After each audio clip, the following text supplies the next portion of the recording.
금융을 재밌고 쉽게 더달한테 서울의 유백선입니다. 오늘은 금리와 환율에 관해서 한번 이야기해 보려고 합니다. 여러분 환율에 굉장히 관심 많으시죠?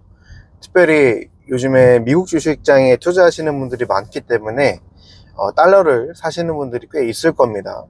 자, 그렇다면 여러분이 궁금하신 거는 달러 가격이 언제쯤 떨어지느냐에 대한 걸 거예요. 우리가 투자 관점에서요, 경제 이론 중에 가장 자주 접하는 이론이 뭐냐면 바로 가격을 결정하는 공급과 수요 이론입니다. 쉽게 설명하면 이겁니다. 공급이 많으면 가격은 떨어지고요, 수요가 많으면 가격이 올라가게 됩니다. 그리고 공급과 수요가 만나는 그 X선이 있어요. 그 만나는 지점을요, 균형 가격이라고 합니다. 그래서 그 균형 가격에 우리가 시장가가 형성이 되는 거죠. 자, 그러면 지금 왜 이렇게 미국 달러가 1,400원 근처까지 치솟게 됐냐? 미국의 기준금리가 한국보다 2% 이상 높기 때문입니다. 그 말은 지금 뭐예요? 달러를 사람들이 갖고 싶어 한다라는 말이에요.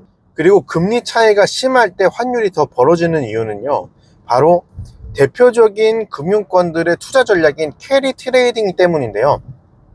아마 여러분 굉장히 생소하실 단어이실 거예요. 캐리 트레이딩은 이자율이 낮은 국가에서 돈을 빌려다가요, 이자율이 높은 국가에다가 이자 장사를 하는 겁니다. 큰 은행들 같은 경우는 전 세계적으로 지점들이 있죠. 자, 예를 들어서요, 일본 시장에 있는 은행 지점에서요, 엔화를 대출을 받습니다. 그리고 대출받은 돈을 가지고 달러로 바꿔요. 그리고 바꾼 그 달러를 본점, 미국에 있는 본점 은행으로 보냅니다. 그리고 미국에 있는 그 본점 은행은 그 돈을 가지고 또 이자로 장사를 해요.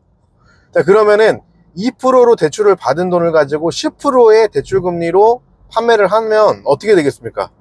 은행은 이 거래로 인해서 8%의 수익을 얻을 수 있죠. 굉장히 큰 돈이 8%라고 한다면 엄청난 수익률이 됩니다.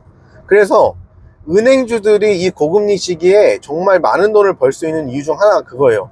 예대금리 차도 있지만 캐리 트레이딩으로 정말 많은 돈을 법니다. 그래서 그러다 보니까 A, B 두 국가가 있을 때 A 국가가 예를 들어서 금리가 더 높다 그러면 B 국가의 화폐 가치보다는 A 국가의 화폐 가치가 더 높을 수밖에 없는 겁니다. 결론적으로 여러분이 원하시는 달러 가격이 떨어지려면 뭐가 필요해요? 두 가지 경우가 있겠죠. 첫 번째 경우는 미국 금리가 떨어지거나, 두 번째 경우는 대한민국의 금리가 올라가는 경우입니다. 그런데 두 번째 안에 확률이 굉장히 낮아요. 지금도 대한민국 경제가 굉장히 안 좋은 상황인데 금리를 더 올린다? 난리 납니다.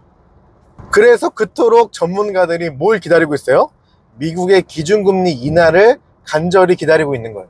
자, 여기서 중요한 포인트 하나, 가장 먼저 생각을 바꿔야 될 게 뭐냐면 바로 돈이라는 거는 단순히 교환수단이 아니라는 거예요. 돈은 자산입니다. 자산. 여러분이 이 돈을 어디에 투자하느냐에 따라서 단순히 주식을 사지 않더라도요, 돈 그 자체로 여러분이 이미 투자를 하고 계신 거나 마찬가지예요. 세상 모든 물물 교환품들, 원자재도 이제 자산이잖아요. 모든 교환이 가능한 물품들은 동시에 자산이라고 반드시 기억을 하셔야 됩니다.